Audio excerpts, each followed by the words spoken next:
सरकार को बने हुए 4 साल पूरे हो गए हैं, तो उस पर ये लोग मेरी प्रतिक्रिया जानना चाहते हैं। तो मैं सबसे पहले मीडिया बंधुओं को नाराज न करते हुए, क्योंकि कल से ये मेरे पीछे लगे हैं, तो सबसे पहले मैं इनको अपनी प्रतिक्रिया देना चाहूँगी। मीडिया बंधुओं,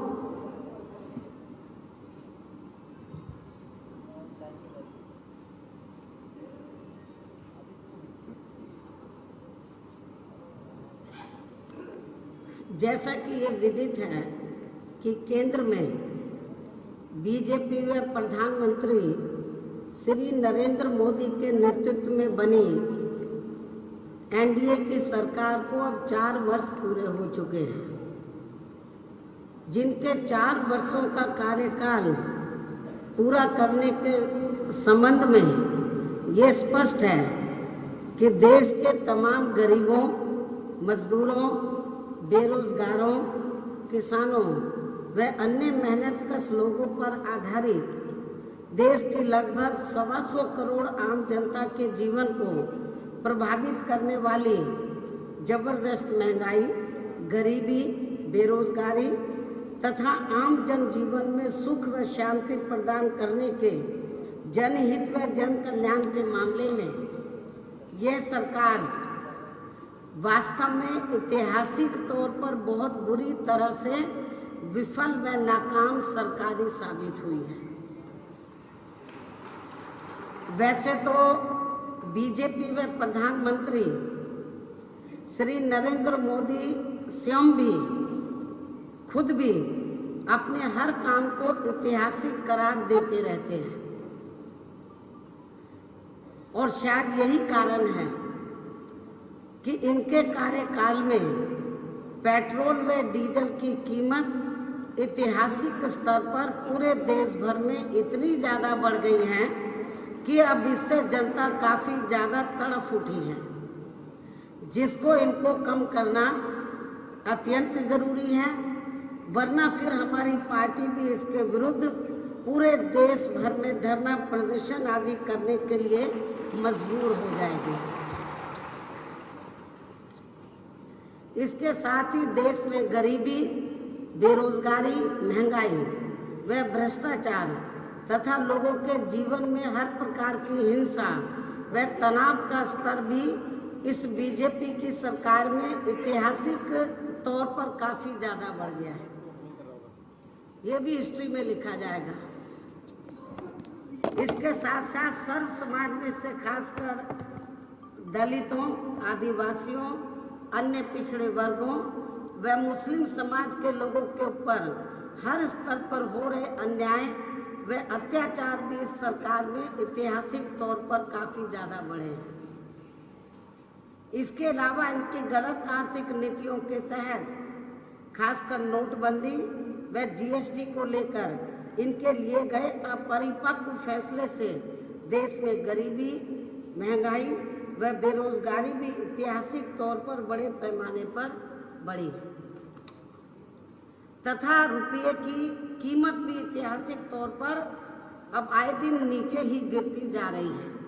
जो ये सब विदित है। और इन सब के बारे में किसी को भी अब ज़्यादा बताने की ज़रूरत नहीं है, मीडिया बंधु भी जानते हैं अच्छी प्रकार से। और इन सब के लिए बीजेपी व श्री नरेंद्र मोदी की सरकार की गलत आर्थिक नीतियाँ व गलत कार्यशैली ही पूरे तौर से जिम्मेवार है। इसके साथ ही इन्होंने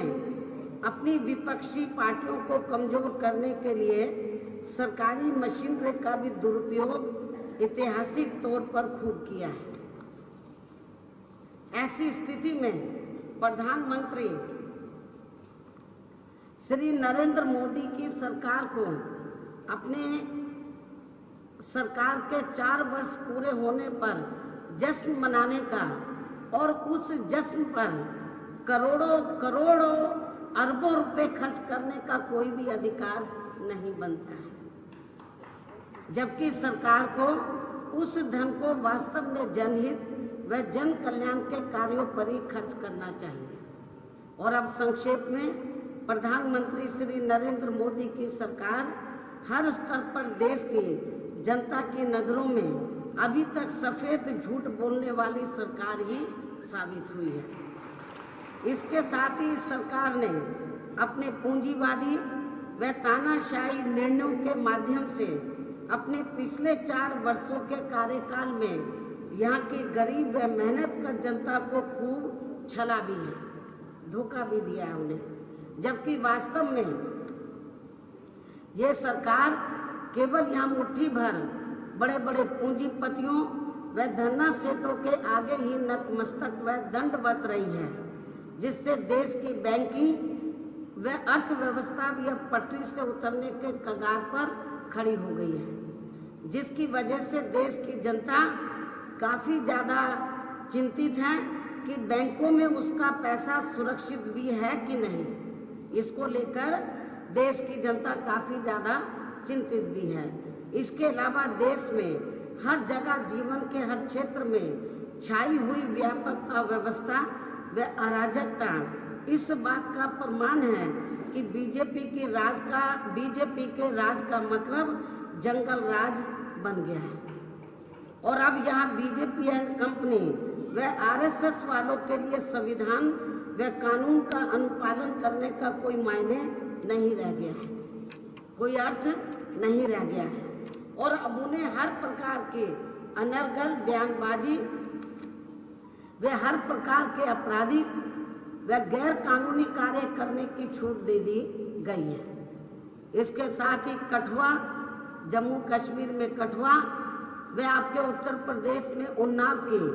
नाबालिग किशोरी के साथ हुए बलात्कार के मामले को भी बीजेपी द्वारा अपने सत्ता के बल पर दरकिनार करने का भी असफल प्रयास लगातार किया गया है, जो महिला सम्मान के मामले में बीजेपी के चाल, चरित्र व चेहरे आदि को पूरी तरह से दर्शाता है। वास्तव में श्री नरेंद्र मोदी की केंद्र सरकार में देश की गरीब व मेहनतकश आम जनता एवं महिलाओं का जितना ज्यादा शोषण व उत्पीड़न हुआ है, वह इससे पहले यहाँ कभी भी देखने को नहीं मिला है। इनकी चोरी व ऊपर से सीना जोरी भी देश के आधुनिक इतिहास में अभूतपूर्व व अप्रयासित दोनों ही हैं। और इतना ही नहीं, बल्कि बीजेपी व प्रधानमंत्री श्री नरेंद्र मोदी की सरकार की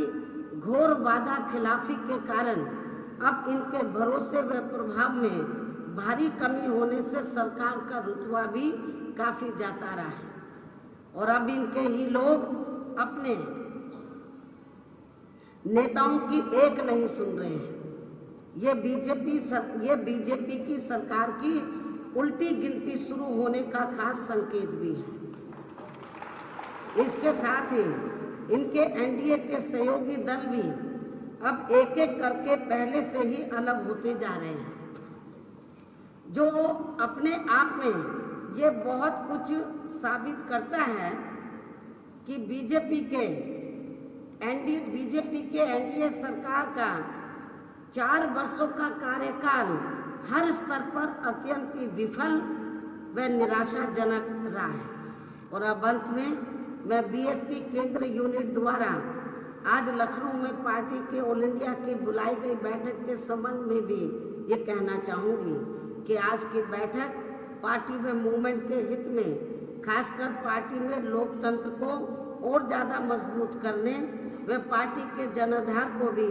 बड़े पैमाने पर बढ़ाने के लिए हाल ही में पार्टी के संविधान में किए गए कुछ जरूरी संशोधनों की जानकारी देने तथा देश में जल्दी ही होने वाले लोकसभा आम चुनाव में व इससे पहले कुछ राज्यों में भी विधानसभा के होने वाले आम चुनाव में पार्टी का अच्छा रिजल्ट दिखाने के लिए कुछ जरूरी दिशा निर्देश देने हेतु बुलाई गई है, जिसकी पूरी जानकारी आपको अलग से प्रेस नोट के जरिए दे दी जाएगी। धन्यवाद।